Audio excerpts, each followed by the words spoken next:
ପିଲାମାନେ ଆଜି ଆମ ପାଖରେ ଏକ ପ୍ରଶ୍ନ ଅଛି 1/√16 ମାଇନସ୍ √12 ର ହୋଲ୍ ରୁଟ୍ ଓଭର। ପ୍ରଶ୍ନ ଅଛି ଏହାର ହରକୁ ପରିମେୟ କରିବା। କିପରି ପରିମେୟ କରିବା? ଏଇଟା ଗୋଟେ ଚ୍ୟାଲେଞ୍ଜ ଆମ ସାମ୍ନାରେ। କ'ଣ ଆପଣମାନେ କରିପାରିବେ? ଦେଖନ୍ତୁ ତ। ତେବେ ମୁଁ ଆକୁ କରୁଛି। ଦେଖ, ପ୍ରଥମେ ଦେଖିବା ଇକ୍ୱାଲ୍ ଟୁ ଇଏ ହେଲା 1/ହୋଲ୍ ରୁଟ୍ ଓଭର ସେମିତି ରଖିବା। ଯେଉଁ √16 ଅଛି ତା ଜାଗାରେ ଲେଖିଲି 4 ମାଇନସ୍ √12 ମାନେ 2√3। ଠିକ୍ ଅଛି।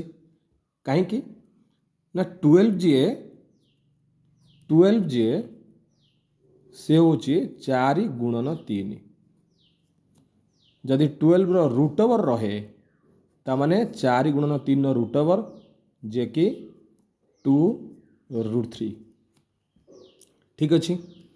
ତେବେ ଏଇଠି ଇକ୍ୱାଲ୍ ଟୁ 1/√ଓଭର ଅଫ୍ 4କୁ ଲେଖିପାରିବି 3 + 1 ମାଇନସ୍ 2√3 ଇକ୍ୱାଲ୍ ଟୁ 1/3କୁ ଲେଖୁଛି √3 square plus 1 square minus 2 into √3 into 1 ର whole root over. that equal to 1/√3 minus 1 ର ହୋଲ୍ ସ୍କୋୟାର ର ରୁଟ୍ ଓଭର।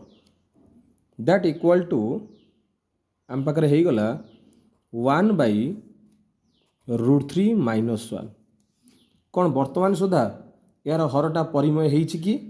ନାହିଁ, ହେଇନାହିଁ। ତେବେ କ'ଣ କରିବା ନା ଏଇଠି ଲେଖୁଛି ଇକ୍ୱାଲ୍ ଟୁ ଉପରେ ଗୋଟେ √3 + 1 ତଳେ ଗୋଟେ √3 + 1କୁ ମଲ୍ଟିପ୍ଲାଏ କରିବା। ତେବେ ଆମ ପାଖରେ ହେଇଯିବ ଉପରେ ହେଇଯିବ √3 + 1 ତଳେ ହେଇଯିବ √3 square minus 1 square. that equal to √3 + 1 divided by 3 minus 1 that equal to √3 + 1 by 2। ତେବେ ଏହା ହେଉଛି ଆମର ଆନ୍ସର ଯେ ଏହାର ହର ବର୍ତ୍ତମାନ ଅଛି 2। ତେବେ ଏହା ହେଉଛି ଆମର ଉତ୍ତର। ଥ୍ୟାଙ୍କ ୟୁ ପିଲାମାନେ।